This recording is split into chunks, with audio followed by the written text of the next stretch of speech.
Hi guys, welcome to my YouTube channel. है देखिए, आज हम लोग आए हैं खेत में। आज मेरे नए ब्लॉग में आपका स्वागत है। देखिए, हम लोग हमारे चाचा जी आए हैं काम करने। हम लोग अपने खेत में आए हैं अपना काम करने। ये देखिए पंकज कुमार, इनके चैनल, इनका भी एक चैनल है, उसका नाम है पंकज कुमार आशुतोष।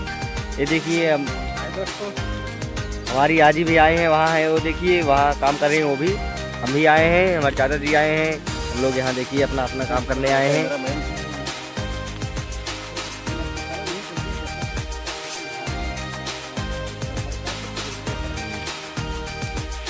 ये देखिए, हम लोग अपना काम करने आए हैं। कोई भी दिक्कत नहीं है, हम लोग अपना काम कर रहे हैं। सब लोग अपना काम करते हैं खेत में, चाहे जहाँ हो, सब लोग अपना काम करते हैं। सोचे आज सुबह सुबह उठे, सोचे एक ब्लॉग ही बना लिए। देखिए, हम तो आपको मिला रहे हैं अपने आजी से। ये देखिए हमारी आजी काम कर रही हैं। ये देखिए ऊपर देख भाई, ये देखिए हमारी आजी है। अभी आजा जी हमारे है नहीं, अभी कहीं गए हैं। हम 3 लोग आए हैं यहाँ।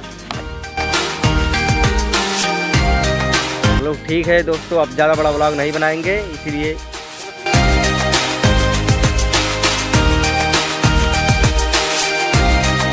देखिए हम भी चल रहे हैं काम करने, इसीलिए। आए दोस्तों, आप जो एक खेत देख रहे हैं सारा का सारा जिसमें हम काम कर रहे हैं दोस्तों, ये खेत हमारा है नहीं, ठीक है। हम मजदूरी करने आए हैं और मजदूर आदमी हैं। बाकी हम कुछ नहीं कहना चाहते हैं। फिर भी हमारा दूसरा चैनल जो भी है आशुतोष राव के नाम से, प्लीज़ उसको सपोर्ट कीजिए, लाइक कीजिए। उसके बाद शेरवाई दिया भैया, अरे भैया सॉरी भैया, शेयर कर दिया, शेरवाई ना शेयर कहिए तो उसका। चलो ठीक है, ज़्यादा बड़ा ब्लॉग नहीं बनाएंगे हम लोग। चलो यहीं वीडियो को समाप्त करते हैं।